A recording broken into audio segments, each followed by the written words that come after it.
예수님께서 예루살렘으로 가시는 여정 가운데 여러 성읍과 마을에 들러 가르치셨어요. 그때 그 가르침 중에 어떤 사람이 불쑥 예수님에게 이런 질문을 합니다. 주님, 구원받는 사람은 적습니까? 구원받는 사람은 얼마나 됩니까? 이렇게 물어보는 거죠. 이것은 누구나 한 번쯤 궁금해할 만한 질문인 거예요. 저도 청소년 시절에 막 교회 사역을 열심히 하는데, 사역을 하다 보면 이제 청년쯤 됐을 때 사역을 하다 보면 이제 교회에 또 좋지 않은 모습들이 이렇게 막 보이기도 합니다. 그러면 시험에 빠지기도 하죠. 그때 문득 이런 생각을 하는 거예요. 교회 안에 이렇게 많이 예배를 드리고 있는데 진짜 구원받는 사람 몇 명이나 될까? 나는 그 안에 들어가나? 아닌가? 뭐 이런 생각들을 해보죠. 이 질문은 이 세상에 이렇게 많은 사람이 있는데 그 중에 얼마나 구원을 받을 수 있을까? 많을까? 적을까? 이런 질문들은 누구나 한 번쯤 궁금해 볼 만한 질문인 건 분명합니다. 하지만 성경을 보면 이 질문이 좀 특이하고 다르게 느껴지기도 해요. 왜 그러냐면 예수님께 나와서 구원에 대해서 질문하는 사람들의 대부분은 다 어떻게 질문하냐면, 선생님, 내가 어떻게 해야 구원을 받겠습니까? 내가 무엇을 해야 구원을 받겠습니까? 이런 식으로 질문하기 때문에 그렇습니다. 그러면 이 사람은 좀 일반적인 형태로 이렇게 넓혀가지고 구원받는 사람이 많습니까? 적습니까? 이런 형태로 질문했잖아요. 그럼 이 사람은 왜 이런 특이한 질문을 했을까요? 두 가지로 추측을 해볼 수 있어요. 첫 번째는 뭐냐면 유대인들이 가지고 있는 혈통적 구원관이 흔들리는 것에 대한 두려움 때문일 것입니다. 유대인들은 자신들이 아브라함의 혈통이기 때문에 하나님께 선택받은 사람이니까 우리는 무조건 자동 구원이야, 이렇게 생각을 했잖아요. 근데 예수님의 가르침을 가만히 듣고 보니까 그렇지 않은 거죠. 예수님은 그 종교적으로도 뛰어난 바리새인들을 향해서도 이 독사의 자식들아 막 이러고, 너희들이에게 지금 진노의 칼날이 있다고 막 얘기하고 이렇게 얘기하는데, 그럼 저 사람들도 그 정도라면 나는 구원을 받을 수 있나? 이런 두려움이 생기죠. 여러분, 사람들이 참 정직하지 못한 게, 자기가 두려워지면 꼭 남의 걸 이제 갖다 씁니다. 그래서 사연을 들 때도 이건 내 얘기가 아니라 내 친구 얘긴데 이러면서 이걸 일반화시키거나 다른 사람으로 돌리죠. 이 사람 지금 얘기하는 거예요. 자기의 그 구원을 받을 수 있는가 없는가에 대한 두려움과 불안함을 직접적으로 드러내기보다는 구원받는 사람이 많은가 적은가, 많다 그러면 좀 들어갈 수 있지 않을까, 적다 그러면 이게 될까, 이런 마음들, 이런 것들을 다 일반화시키기 위한 것에서 돌려서 이제 물은 것으로 보기도 하죠. 두 번째 가능한 것은 뭐냐면 현실에 대한 의문 때문일 겁니다. 예수님께서 놀라운 가르침을 주시고 기적을 행하시면서 하나님의 영광을 막 드러내고 계신데, 그러면 뭔가 막 변해야 되잖아요. 그런데 예수님이 왕이 될 것 같지는 않고 예수님을 대적하는 자들이 더 막 득달같이 일어나는 거죠. 뒤에도 보니까 지금 헤롯이 당신 죽이려고 지금 막 이를 갈고 있습니다, 이런 얘기가 나오잖아요. 그러면 이런 이야기들은 저분의 가르침이 좋기는 한데 이런 것들에 대해서 왜 세상이 변하지 않지? 왜 환경이 변하지 않지?에 대한 아쉬움, 두려움, 이런 이해할 수 없는 마음들이 커지는 거죠.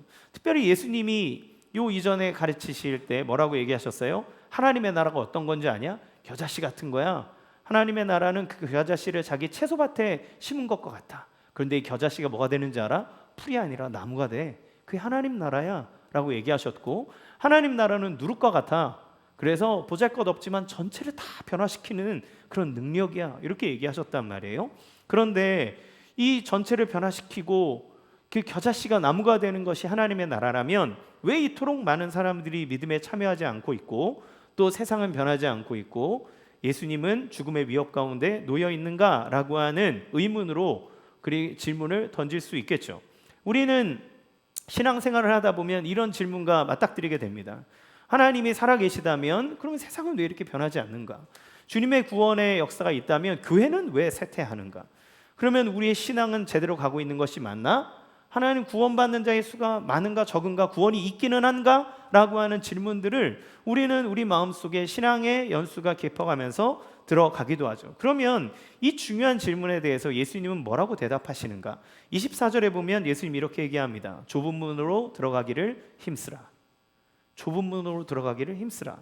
예수님은 그 사람에게 14만 4천 명이 구원받아, 인구의 절반이 구원을 받을 거야, 아니야 뭐 어떤 민족은 구원을 못 받아, 이렇게 얘기하시는 게 아니라 좁은 문으로 들어가기를 힘쓰라 얘기하세요. 여기에 빠진 게 있는데 너라는 말입니다. 너는 좁은 문으로 들어가기를 힘써라. 너희는 좁은 문으로 들어가기를 힘써라. 이렇게 얘기하는 거죠. 무슨 의미입니까? 지금 너가 그 길에 있는가, 그게 중요하다는 거예요. 사람이 얼마나 많냐, 얼마나 적냐, 그거 고민하는데 시간 낭비하지 말고 너 자신이 구원을 받는 그 길에 서 있는가, 구원을 받을 수 있는가에 대해서 관심을 가지라는 겁니다. 이것이 구원을 받는 이가 많고 적은 것보다 더 시급하고 중요한 문제라는 거예요. 따라서 예수님의 이 말씀에는 질문한 사람뿐만 아니라 예수님의 가르침을 받고 있는 그 자리에 있었던 모든 사람들 뿐만 아니라 지금 이 자리에서 성경을 통해 예수님의 말씀을 듣고 있는 우리를 향한 예수님의 마음이 담겨 있습니다. 어떤 마음입니까? 나는 너희가 구원받기를 원한다. 얘들아, 세상이 이렇게 변하냐 안 변하냐, 구원받는 사람이 많냐 적냐, 그게 아니라 나는 지금 너가 구원받기를 원해. 너는 그거에 신경을 쓰면 좋겠어. 얘기하는 거죠. 우리가 교회에 와서 하나님 말씀을 듣고 할 때 우리는 수많은 것들을 생각합니다. 물론 그리스도인에게 사회의 변혁, 또 세상의 문화, 많은 것들을 생각해야 되는 건 분명하죠. 그러나 그 출발이 어디에 있느냐면 그것은 너가 그러면 그 구원의 자리에 있는가, 그게 없으면 아무 의미가 없기 때문에 그래요. 예수님의 마음은 무엇이냐면 나는 너가, 질문하고 있는 너가 그 구원의 자리에 있기를 원한다. 나는 이 말씀을 듣고 있는 너가 구원의 자리에 있기를 원한다. 구원받기를 원한다는 거예요. 우리는 좁은 문으로 가라고 하니까 오로지 뭐만 생각하냐면 고난의 길, 고행의 길, 좁은 문은 좁은데 막 이만한 짐 들고 가면 통과를 못하니까 이거 다 버리고 가야 되는 길, 이거 갈 수 있나 없나, 이거 해야 되나 말아야 되나, 막 금욕의 길, 이런 거 생각하잖아요. 그 이미지로만 가잖아요. 여러분, 주님이 이 말씀을 주시는 거에는 사랑으로 답을 주시는 거예요. 야, 일로 와봐. 저기 문 다 보이지? 인생의 문이 보이지? 네모난 문, 세모난 문, 파란색 문, 빨간색 문 있지? 어디로 가야 되는지 알아? 저 좁은 문으로 가는 거야. 저기가 답이야. 저기로 가야 돼. 알려주는 거죠. 그리고 우리 부모들이 아이들에게 막 학원에서 공부시키고 막 합니다. 왜 그거 하나요? 내가 인생 살아봤더니 얘야, 대학을 나와야 되겠더라. 얘야, 내가 이걸 해봤더니 이런 자격증은 있어야 되겠더라. 그러니까 애가 막 나 싫어, 공부하기 싫어, 귀찮아 막 이러는데 보이지? 가는 거야. 저희 아버지가 이제 임원이셨거든요. 그러니까 면접을 보니까 이력서를 이만큼 들고 오는 거예요. 쫙 보여주면서 어느 날 아버지가 저한테 태우야, 이력서 한번 봐라. 보죠. 근데 옛날에는 다 한문 엄청 썼어요. 제가 봐도 다 모릅니다. 그런데 아버지가 갑자기 보더니 학교를 봐라 그러는 거예요. 쭉 봤어요. 전부 다 스카이 아니면 다 그런 거예요. 아버지 그때 저한테 뭐라 그러셨냐면 태우야, 나는 너가 참 좋은 아이라는 걸 안다. 너가 어딜 가든 성실하고 정직하게 할 사람이라는 걸 알아. 근데 내가 이 많은 사람을 어떻게 알 수 있을까? 다 몰라. 그래서 이거 보는 거야. 난 너가 사회에서 기회를 가졌으면 좋겠어. 내가 너한테 공부하라 그러는 건 그것 때문에 그래. 너가 공부를 못하면 세상에 막 못 사는 그것 때문이 아니라 난 너가 갖고 있는 좋은 것을 사람들이 알아봤으면 좋겠어. 그래서 이걸 하라고 하는 거야. 알려주는 거죠. 그거는 저보고 고난의 길을 막 강요하는 게 아니라 힘들죠. 그렇죠? 그렇지만 답을 알려주고, 한번 가본 사람으로서 답을 알려주는 거예요. 길이 있지? 여기야. 여기로 가보는 거야. 물론 사람인지라 틀릴 수 있겠죠. 그런데 우리를 구원하신 영원한 왕이신 예수님께서 길을 알려주시는 거예요. 우리는 좁은 문이라는 말 때문에 막 힘든 길, 어려운 길 하지만 주님이 아주 친절하게 답을 알려주시는 겁니다. 나는 네가 그 구원의 길에 있기를 원한다. 그러니까 여기로 들어가기를 힘쓰라라고 얘기하는 거예요. 여러분, 특별히 오늘은 이 힘쓰라는 말씀에 대해서 함께 생각해 보기를 원합니다. 구원은 하나님의 은혜인데 왜 힘쓰라고 하시는가? 힘쓰라는 말은 구원에 대한 우리의 자세를 얘기하기 때문에 그래요. 이 힘쓰라는 말씀을 통해서 우리의 신앙과 구원의 길에 서 있는 자가 어떤 삶을 살아야 되는지를 알아보기 원합니다. 자, 그러면 힘쓰라는 말, 예수님이 좁은 길로 가기를 좁은 문으로 들어가기를 힘쓰라 그랬어요. 그럼 이 힘쓰라는 말은 무슨 뜻일까요? 첫 번째, 구원을 위해 분투하고 노력해야 된다는 의미입니다. 힘쓰라는 말은 온 힘을 다해야 한다는 의미가 있죠. 그러니까 구원을 얻기 위해서 너는 분투하고 노력하고 애쓰고 싸워야만 한다는 사실을 예수님 분명히 가르쳐 주는 거예요. 마치 경기장에 들어가서 상대방을 이기기 위해 온 힘을 다해야 되는 선수처럼 너의 가진 모든 것을 다 쏟아서 힘을 써라, 애써라 이렇게 얘기합니다. 왜 애써야 됩니까? 좁은 문이기 때문에 그래요. 그 안으로 들어가는 사람이 많은지 적은지는 모릅니다. 좁다 그래서 적지 않겠죠. 또 많지 않을 수도 있습니다. 근데 분명한 것은 생명으로 들어가는 길은 좁고 선택하기가 어렵다는 거예요. 그러니까 그곳으로 들어가기를 힘써라, 에너지를 넣어라, 신경을 써라, 마음을 쏟아라 라고 얘기합니다. 이 말씀을 듣다 보면 우리는 조금 의아한 생각이 들어요. 왜 그러냐면 우리는 이제까지 구원은 오직 은혜로, 믿음으로 받는 거라 그랬는데, 아니 힘써야 된다는 거는 그러면 이건 무슨 말이지?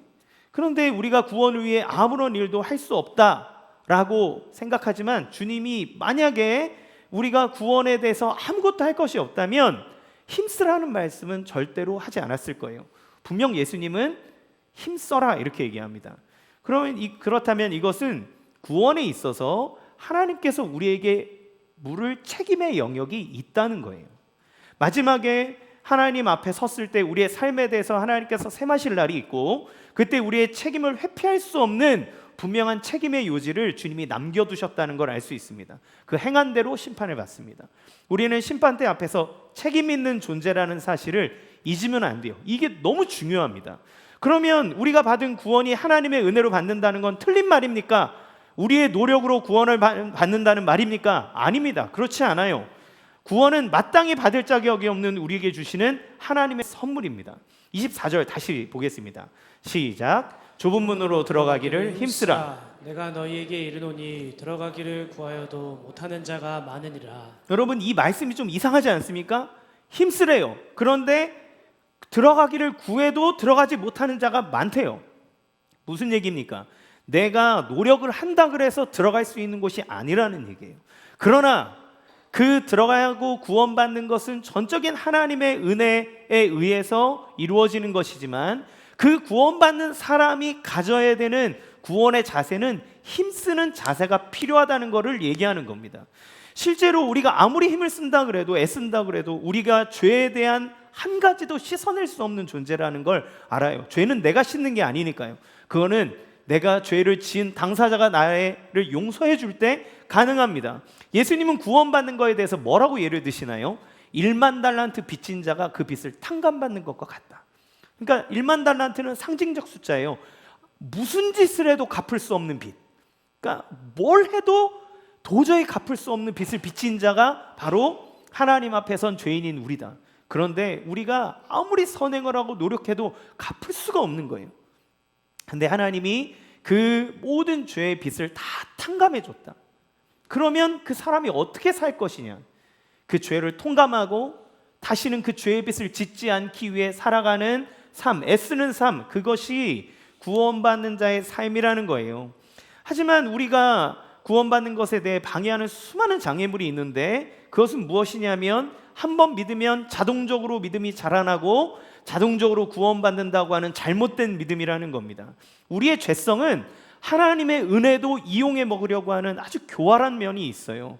우리가 그 많은 죄의 빚을 탕감받고 용서함을 받았을 때 그 사랑과 용서를 악용하려고 한다는 겁니다. 어떤 거예요? 하나님 용서해 주잖아. 이 정도 죄는 괜찮지. 주님이 다 회개하면 용서해 준대. 괜찮아. 이렇게 죄를 아무것도 아닌 것처럼 여기는 마음입니다. 성경은 그것을 구원받은 사람의 자세라고 얘기하잖아요. 성경은 그리스도인이 갖고 있는 잘못된 신앙은 그저 은혜니, 우리가 아무것도 할 수 없으니 내 마음은 원이로 내 육신이 약하니 내가 죄를 짓으면 어떡하겠어. 그리고 그냥 포기한다는 것은 그건 믿음이 아니에요. 예수님이 우리를 구원하실 때 우리에게 자유를 주셨습니다. 어떤 자유를 주셨습니까? 죄를 거부하고 죄를 미워하는 자유를 주셨어요. 그 전에는 죄를 너무 사랑하고 그 안으로 들어가기를 원했는데 예수님을 믿고 예수님 사랑 안에 사랑받음을 깨달으면 죄가 나쁘다고 하는 것, 그리고 그 죄를 미워하는 능력과 자유를 얻게 됩니다. 그게 자유함이에요. 그러면 예수님 안에 거할 때 내 죄가 다 용서받았으니 이제 막 죄를 져도 되겠네, 그런 말을 할 수 없다고 사도 바울은 단호하게 얘기합니다. 예를 들면 이렇습니다. 어떤 부부가 있는데, 제가 요즘에 하도 이혼 숙녀 캠프 이런 걸 많이 봐가지고 하는데 바람을 그렇게 많이 피더라고요. 한 배우자가 바람을 피우다가 걸렸다고 생각해 봅시다. 걸렸어요. 그런데 자기가 막 잘못했어, 여보 다시는 안 그럴게, 잘못했어 하니까 이 배우자가 정말 너무 화가 나지만 그래도 자기 남편이니까 또 아내니까 그래 내가 용서할게 하면서 용서했습니다. 그리고 다시 이제 우리 가정을 더 멋지게 잘 키워보자라고 다짐하고 얘기했어요. 그러면 아무 일이 안 일어납니까? 그냥 화평하게 됩니까? 유혹이 사라집니까? 아니요. 한 번 유혹받은 사람에게는 계속 유혹이 옵니다. 그러면 그때 어떡하라는 거예요? 싸우라는 거예요. 저번에 우리 아내가 용서해 줬는데, 우리 남편이 용서해 줬는데, 요번에 내가 의지가 약해요. 참 의지가 약해요. 이러면서 그 바람의 자리로 다시 가는 걸 얘기합니까? 아니죠. 유혹이 있으되 내가 한번 용서받고 내가 한번 탕감받은 그 경험이 있다면, 그러면 끝까지 맞서 싸우는 그 유혹에 빠지지 않으려고 하는 자세를 가지라고 말하는 겁니다. 그러니까 이거는 구원이 하나님의 은혜로 이루어지는 것과 상충되지 않아요. 구원은 오로지 하나님의 은혜로 되는 겁니다. 하나님의 은혜가 없이는 우리가 구원을 받을 수 있는 기회조차 없어요. 그러면 구원받은 사람이 어떻게 살아야 하는가? 하나님의 자녀로서 죄를 죄로 여기고 그 죄가 얼마나 심각한 것인지를 깨닫고 그것과 싸우며 날마다 거룩함으로 나아가기를 힘써야 한다는 겁니다. 그거는 우리가 힘을 써야 하는 거예요. 자동적으로 죄가 안 지워지고 막 자동적으로 싫어지고 그게 아니라 우리의 의지를 들여서 그렇게 하지 말아야 된다는 것을 얘기합니다. 육신이 연약해서 어쩔 수 없다는 면죄부를 버리십시오 까지 날마다 하나님 앞에 나가는 것 얘기합니다. 마틴 로이드 존스 목사님은 거짓 선지자가 전하는 메시지의 특징에 대해서 설교하면서 이렇게 얘기해요. 읽어볼까요? 거짓 선지자는 그의 복음에 좁은 문과 좁은 길을 갖고 있지 않은 사람이다. 거짓 선지자에게는 이게 없다는 거예요. 이 목사님의 설교를 요약해 보면 이렇습니다. 거짓 선지자들은 하나님의 공의와 진노에 대해서 침묵한다. 죄와 지옥에 대해서, 심판에 대해서 침묵한다는 거예요. 그러면서 뭐를 부각하냐? 예수님의 사랑만 부각한다는 거예요. 예수님 사랑 많으셔. 예수님 다 용서하셔. 그러니까 괜찮아. 걱정 안 해도 돼. 뭐 그렇게 죄 짓는 것 같고 너가 잘못한 것 같고 그렇게 염려하니, 그렇게 예수님만 바라보라 그래요. 여러분, 예수님만 바라보라는 이유가 무엇입니까? 예수님을 닮아가고 예수님을 따라가고 예수님과 동행하라고 바라보는 거예요. 근데 예수님에게 다 책임 던져놓고 나는 보지 않는다? 그거는 틀린 신앙입니다. 우리는 어떻게 봐야 돼요? 예수님을 봄으로 예수님을 통해 나를 보는 거예요.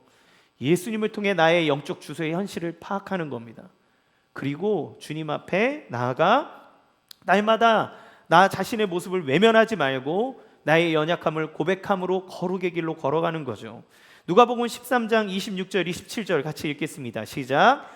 그때 너희가 말하되 우리는 주 앞에서 먹고 마셨으며 주는 또한 우리의 길거리에서 가르치셨나이다 하나 그가 너에게 말하 이르되 나는 너희가 어디에서 왔는지 알지 못하노라. 행악하는 모든 자들아 나를 떠나가라 하리라.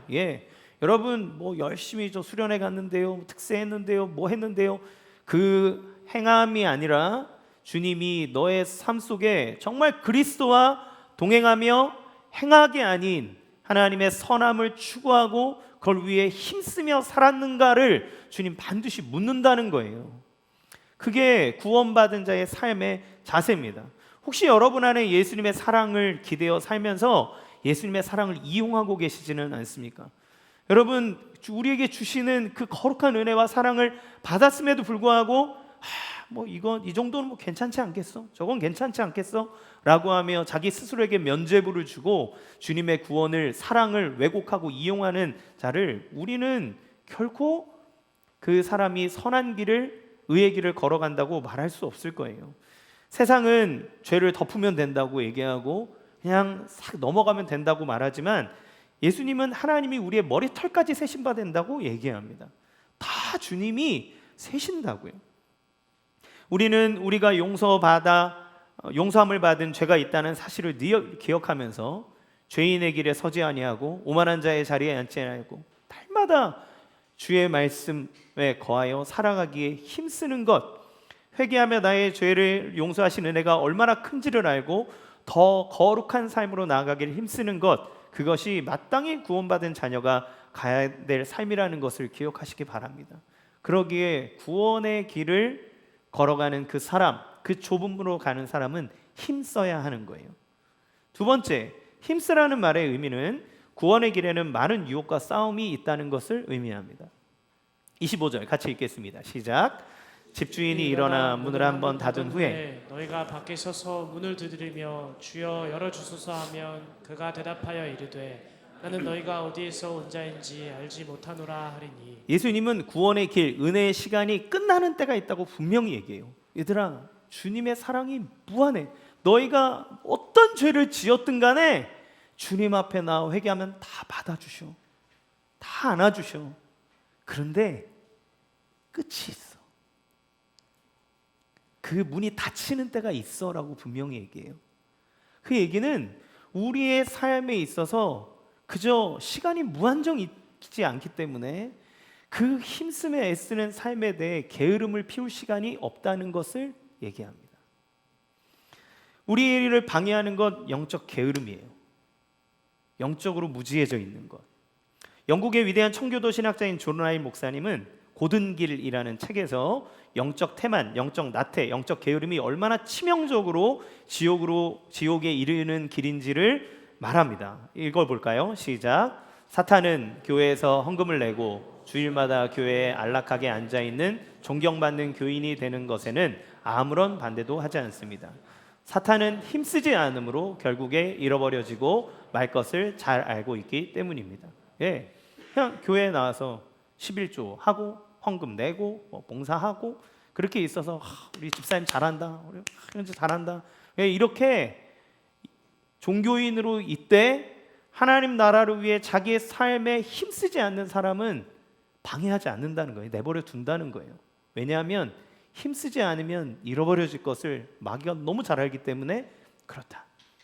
우리가 삶을 살아가면서 마귀는 예수님의 은혜가 있으니 아무것도 하지 말라 그럽니다. 하나님 은혜가 있잖아. 주일날 봉사 잘하고 헌금 잘하고 그러면 뭐 다 된 거지. 네가 뭐 더 이상 뭐 하니? 나머지는 이제 네 삶을 즐겨 얘기하는 거죠. 힘쓸 필요 없어. 너 삶을 잘 즐겨도 예수님 은혜 많으시니까 다 구원해 줘. 이렇게 얘기하는 거예요. 여러분, 마귀가 얼마나 교묘한지 아십니까? 우리로 하여금 서서히 하나님이 주신 은혜의 길에서 떠나게 하는 거예요. 죄를 멀리하기 위해 힘쓰고 그리고 날마다 더 그리스도를 닮아가기 위해 경건에 이르도록 힘써야 하는데 우리는 어떻습니까? 신앙생활을 하면서 예배 드렸으니까 이제 6일은 온전히 내 마음대로 살자 그러면서 행동하고 자기의 욕구와 자기의 어떤 그런 것들을 위해서 날마다 거기에 집중하며 살아가고 있는 사람이 정말 주님과 동행하는 사람이요 주의 자녀라고 말할 수 있습니까? 주께서 말씀으로 거하신다 하고 주의 말씀이 생명이라 하고 그 말씀을 통해 우리를 구원한다 하고 말씀을 통해 우리를 이끈다고 말하는데 여러분, 여전히 성경을 읽지도 않고 기도하지도 않고 살아가는 그 사람이 하나님의 은혜와 도우심을 누리며 살아간다고 장담할 수 있습니까? 그럴 수 없다는 거예요. 우리가 가진 영적 게으름은 우리의 신앙을 다 무너뜨려 버려요. 존 버년이 쓴 청로 역정에 보면 크리스찬이 이 구원을 받고 구원의 길을 완성하기에 믿음의 길을 막 걸어가는 그 역경의 시간들을 너무 잘 표현합니다. 근데 거기에 크리스찬이 수많은 유혹 속에서도 막 믿음의 길을 걸어가는데 어려울 때마다 생명의 말씀인 두루마리의 말씀을 펴면서 읽고 힘을 얻고 막 그래요. 그런데 이 크리스찬이 어느 날 가다가 좀 피곤하고 힘드니까 게으름을 피고 잠을 자버립니다. 잠을 자요. 잠을 자고 시간이 늦어서 막 이제 급하게 길을 가는데 가다가 어려운 일을 만나니까 두루마리를 딱 찾는데 말씀이 없어진 거예요. 가만히 생각해 보니까 자기가 잠자고 있을 때 이 두루마리가 떨어져 버린 겁니다. 그러니까 왔던 길을 다시 되돌아가면서 자기의 삶을 막 자책해요. 내가 너무 게을렀구나. 내가 더 민감하게 있어야 되는데 그러지 못했구나. 어디에서 말씀을 잃어버렸는지를 몰라서 계속 찾으면서 자기가 낮잠을 잤던 그 자리에 갔을 때 그 밑에 이 두루마리 말씀이 있는 걸 발견하게 됩니다. 그리고 다시 가는 거예요. 여러분, 이 영적 게으름은 우리로 하여금 믿음의 길을 걸어가는 동안 우리의 믿음이 후퇴하게 만듭니다. 우리가 아무리 믿음의 은혜를 입고 있어도 지금 나의 삶에 영적으로 게으르면 그 은혜 다 잃어버리는 거예요. 아무것도 찾지 못합니다. 여러분, 1년 전에 미친 듯이 100만 원 들여서 웨이트 트레이닝하고 PT 받아서 운동한 게 1년 지난 지금 나에게 남아있지 않아요. 여러분, 운동은 계속해야 그 근육이 유지되고 가는 거지 1년 전에 10년 전에 했던 운동으로 여러분 지금 살아가면 우린 다 힘이 빠져버립니다. 아무리 많은 은혜를 입어도 지금 내 삶에 영적으로 게으름이 찾아왔다면 말씀을 잃어버리고 사는 거예요. 그 시간이 오래되면 어떻게 되는지 아십니까? 어느 날 불현듯 내 안에 하나님이 없다는 사실을 발견하게 됩니다. 어느 날 하나님이 없다는 걸 발견하는 거예요. 믿음이 없다는 걸. 근데 여러분, 그걸 발견한 것이 얼마나 다행인지 모릅니다. 그걸 발견하면 다행이에요. 왜냐하면 되돌아가면 되거든요. 다시 은혜의 길을 찾아 되돌아가면 돼요. 잃어버린 복음의 말씀을 찾을 수 있는 길이 있기 때문에 그럽니다. 그런데 얼마나 많은 성도들이 자기가 믿음 없는 것도 모른 채 종교 생활 열심히 하면서 믿음이 있는 걸로 착각하고 살아가는지 몰라요. 제가 20대 중반에 군대에 있을 때입니다. 어느 날 하나님이 내 안에 없다는 사실을 깨닫게 됐어요. 저 신앙생활 되게 열심히 했습니다. 저 신앙의 엘리트 코스를 밟은 사람이에요. 저 정말 열심히 봉사하고 훈련도 받고 다 했어요. 그런데 어느 날 제가 예수님 영접하는 시면 어느 날 타성에 젖은 신앙을 살아가면서 예수님 따르지 않고 세상의 악함과 쾌락과 세상의 그런 방식들을 추구하면서 제가 살아가고 있는 그때에 문의는 찬양 인도도 하고 성경도 보고 예배도 드리고 다 하고 있지만 어느 날 내 안에 하나님이 없다는 사실을 발견했어요. 내 안에 하나님이 없구나. 예수님이 주인으로 계시지 않구나. 그걸 깨달았을 때 두려움과 마음은 이루 말할 수 없습니다. 다시 그 감정을 느끼라 그러면 정말 느끼고 싶지 않을 만큼. 그러나 그것을 깨닫는 순간이 얼마나 감사한지 몰라요. 여러분, 우리가 건강 검진을 받으러 가서 난 아무렇지도 않았는데 CT 찍고 MRI 찍고 막 찍었더니 저 밑에 암세포가 발견됐어요. 그러면 그 순간은 절망스러울지 모르지만 그건 우리에게 기회입니다. 왜냐하면 발견하지 못했다 그래서 없는 게 아니니까요. 느끼지 못했다 그래서 없는 게 아니니까요. 발견하면 뭐 하면 됩니까? 치료하면 돼요. 발견하면 바꾸면 되기 때문에 그래요. 우리의 삶 속에 하나님 주시는 말씀으로 주님의 은혜는 우리로 하여금 끊임없이 우리의 영적 상태를 깨닫게 합니다. 이 설교를 통해서, 말씀을 통해서, 다락방 모임을 통해서, 그 누군가의 어떤 사건을 통해서 하나님은 우리에게 빛을 비춰주시고 너 안에 이 영적 침체가 되어지고 있다는 사실을 알려주세요. 그때 우리는 어떻게 해야 합니까? 우리의 영적 게으름에서 일어나 주님의 말씀의 자리로, 기도의 자리로, 예배의 자리로 들어가 그 자리 안에서 하나님 주시는 생명의 우물을 찾는 겁니다. 마틴 로이 존스 목사는 부흥이라는 책에서 그 이삭과 야곱이 이삭이 우물을 찾는데 누구의 우물을 찾냐면 아버지 아브라함이 팠던 우물을 팠다고 얘기해요. 그럼 뭘 의미합니까? 우리가 시대가 변하고 많은 변화들을 경험하게 되지만 하나님께로 돌아가는 방식은 하나님 정해주신 게 있다는 거예요. 그 조상들이 팠던 우물, 기도의 우물, 말씀의 우물, 여러분 이게 무슨 의미가 있겠어라고 생각하는 그때 마귀는 아무 의미가 없을 거라고 말하지만 주님은 그 메워진 우물을 파라고 얘기합니다. 반드시 그 안에 물이 있으니 말씀을 파라, 기도를 파라. 그러면 너희에게 생명의 샘이 솟아날 것이라고 얘기합니다. 혹시 여러분 안에 무기력 가운데 있습니까? 여러분 영적인 게으름 때문에 여러분의 신앙의 길을 잃어버리고 있지는 않습니까? 혹여나 삶을 살아가다가 인생에 닥쳐오는 풍랑 때문에 상처받아 여러분이 지쳐서 넘어짐으로써 영적 게으름에 빠져 있지는 않습니까? 그걸 주님이 얘기하시는 거예요. 그 유혹이 있고 그 아픔이 있고 어려움이 있기 때문에 그 구원받음을 뺏어가려거나 악의 세력이 있기 때문에 힘써라. 그 영적 게으름에서 일어나라. 내가 너희를 치유하니 그 상처에서 일어나. 주님이 주시는 그 우물을 파고 그의 생명의 말씀 안으로 들어가라고 말하는 거죠. 그래서 존 라일 목사님은 그 동일한 책에서 이렇게 얘기합니다. 읽어볼까요? 시작. 오직 당신의 주인이 힘쓰라 애쓰라고 말한 그 점에 있어서 당신이 모자라지 않도록 하십시오. 뭐에 신경을 써야 됩니까? 주님이 힘쓰라고 한 그 영역에 그런 믿음 가지고 모자라지 않도록 애쓰는 겁니다.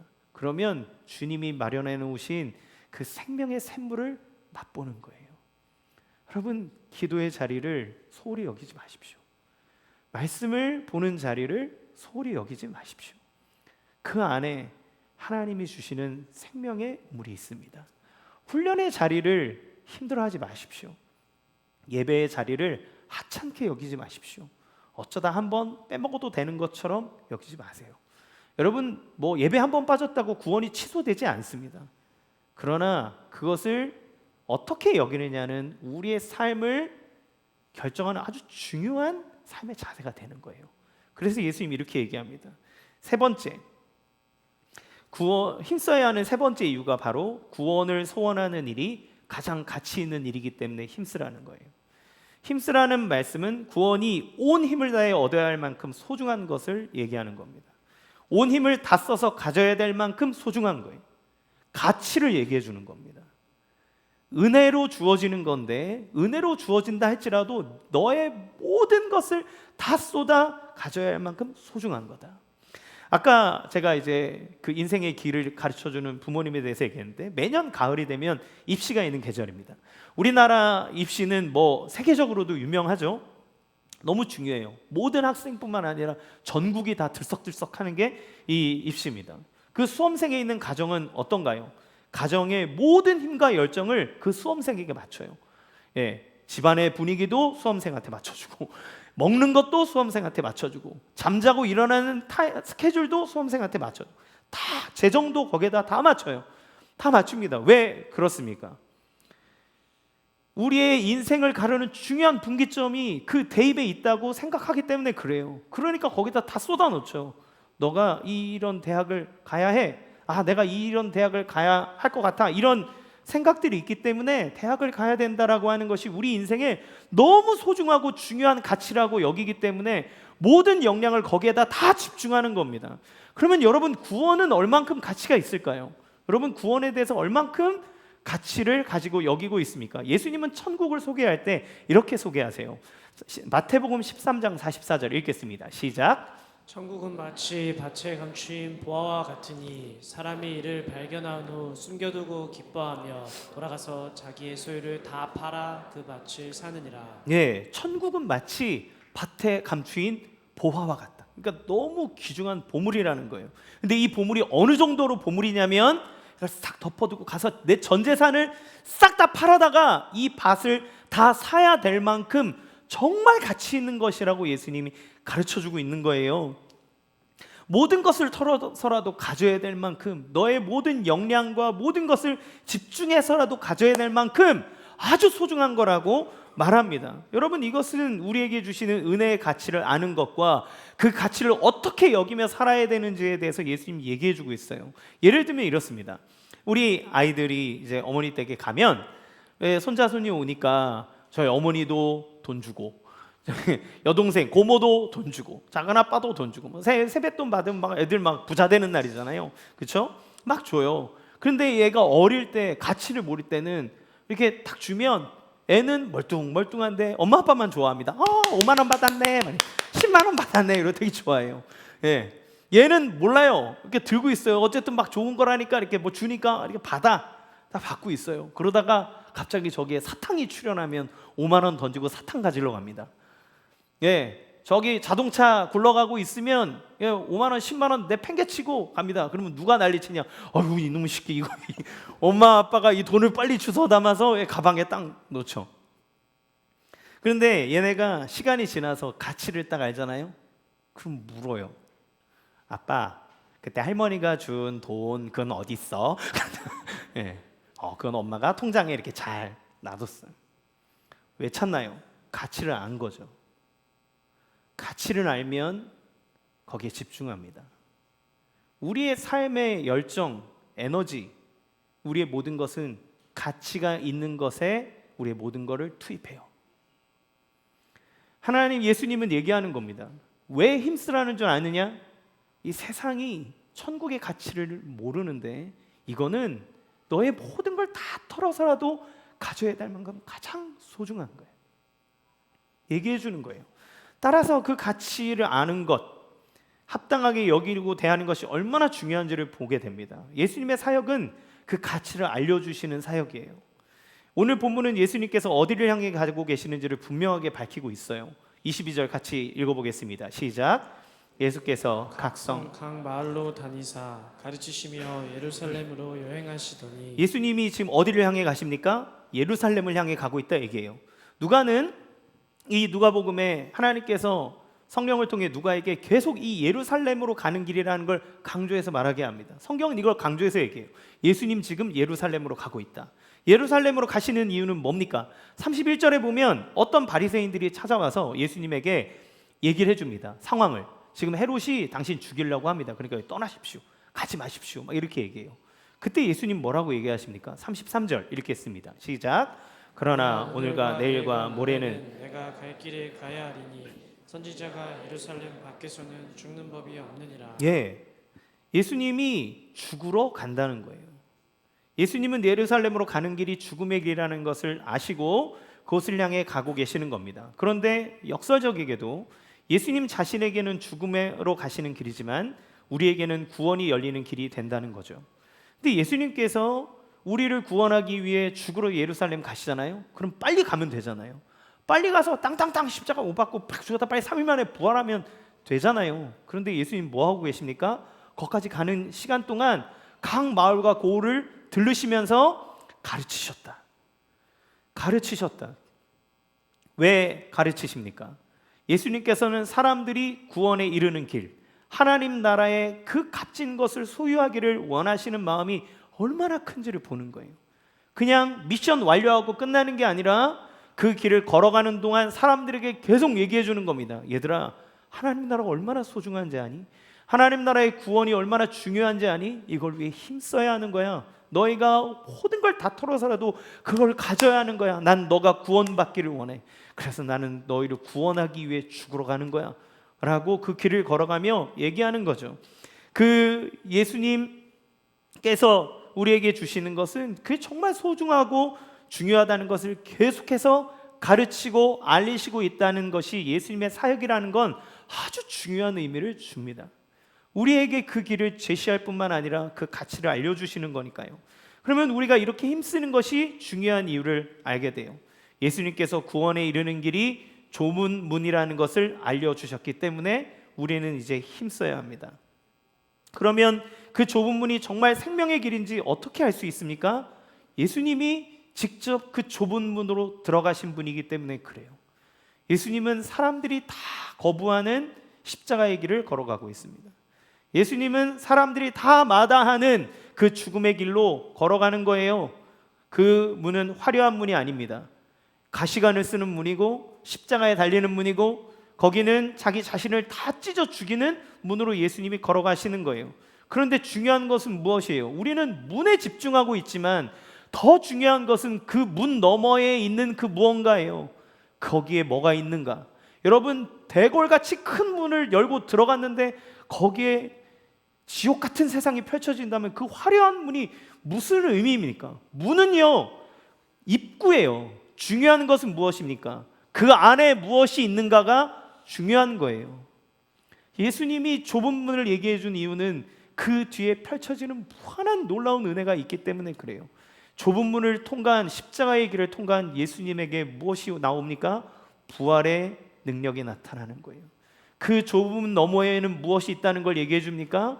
예수님이 걸어가신 그 좁은 길과 좁은 문 너머에는 생명의 길이 있다는 걸 예수님이 몸소 보여주신 겁니다. 그러니까 예수님이 얘기하는 거예요.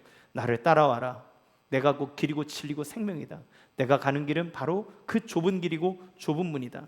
예수님은 좁은 문 좁은 길, 즉 십자가의 길을 걸어가셨지만 그 길 뒤에는 부활의 결과가 있다는 걸 보여줌으로써 당신 자신이 참 좁은 문이라고 하는 것을, 구원의 문이라고 하는 걸 얘기하죠. 예수님은 자신을 이렇게 소개하십니다. 요한복음 10장 7절 같이 읽겠습니다. 시작.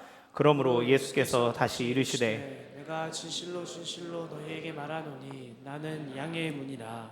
아멘. 예수님이 바로 그 문이라는 거예요. 하나님의 자녀가 통과하게 되는 바로 그 문. 그 문 너머를 가야 아버지를 볼 수 있는 문. 예수님 자신이 바로 좁은 문이 되셨고 우리에게 생명을 주시는 그 생명의 문이 되셨다고 얘기합니다. 좁은 문을 걸어간다는 건 단지 고행과 금욕의 삶을 살라고 말하는 게 아니에요. 예수님을 통한 삶을 살라는 겁니다. 예수님을 통해 나를 보고 예수님의 마음을 가지고 세상을 바라보고 예수님의 열정을 가지고 세상을 살아가고 예수님이 죄를 미워하는 것처럼 더 거룩을 사모하고 우리를 구원하고자 하는 그 마음을 우리 마음속에 가지고 생명 구원하는 길을 걸으라는 거예요. 종교적인 사람들은 이걸 고행의 길로만 씁니다. 여러분, 주님과 함께하는 길은 기쁨과 생명의 길이라고 예수님 얘기해요. 예수님은 양으로 하여금 생명을 얻게 할 뿐만 아니라 더 풍성히 얻게 하겠다고 약속하셨습니다. 그 길은 주님이 주시는 무한한 은혜요, 기쁨이요, 생명의 길이라는 것 여러분 기억하셨으면 좋겠어요. 여러분, 예수님이 통과하는 문은 무언가 작고 초라해 보이기도 합니다. 우리가 이 땅에서 예수님 믿고 살아가는 게 막 시온의 대로를 걸어가는 느낌이 들지 않을 거예요. 이 길이 맞는가? 정말 이 길 끝에 뭐가 있을까? 근데 주님이 약속하는 겁니다. 좁은 문이지, 초라해 보이지, 별거 없지, 그 뒤에 뭐가 있는지를 봐야 하는 거야. 거기에는 생명이 있어. 거기에는 구원이 있어. 자유가 있어. 하나님 주시는 영원함이 있어. 우리 주님이 우리에게 알려주시는 겁니다. 주님이 알려주시는 그 구원의 길, 주님이 열어주시는 구원의 문, 그 길을 걸어가기를 힘쓰는 우리의 삶이 되기를 간절히 바랍니다. 다음 주에 특세를 진행해요. 특세 여러분 힘쓰십시오. 여러분의 시간을 내어서 잠의 시간을 포기하고 말씀의 자리에 있기를 사모하십시오. 기도의 자리에 있기를 사모하십시오. 특세 일주일로 끝내지 마시고 여러분의 시간을 하나님 앞에 드림으로써 달마다 이 생명의 길을 걸어가는 여러분의 삶이 되기를 원합니다. 여러분, 이 전신갑주는 예수님이 입으신 옷이고 예수님이 우리에게 승리를 주기 위해서 허락하신 은혜의 방편들이에요. 달마다 그것을 입고 살아가는 우리의 삶, 그것을 통해 주의 은혜와 능력과 승리가 우리의 삶 가운데 날마다 펼쳐지게 될 줄로 믿습니다. 그 은혜의 길을 걸어가는 우리의 삶이 되기를 주님의 이름으로 간절히 축원합니다. 이 시간 같이 함께 찬양하겠습니다.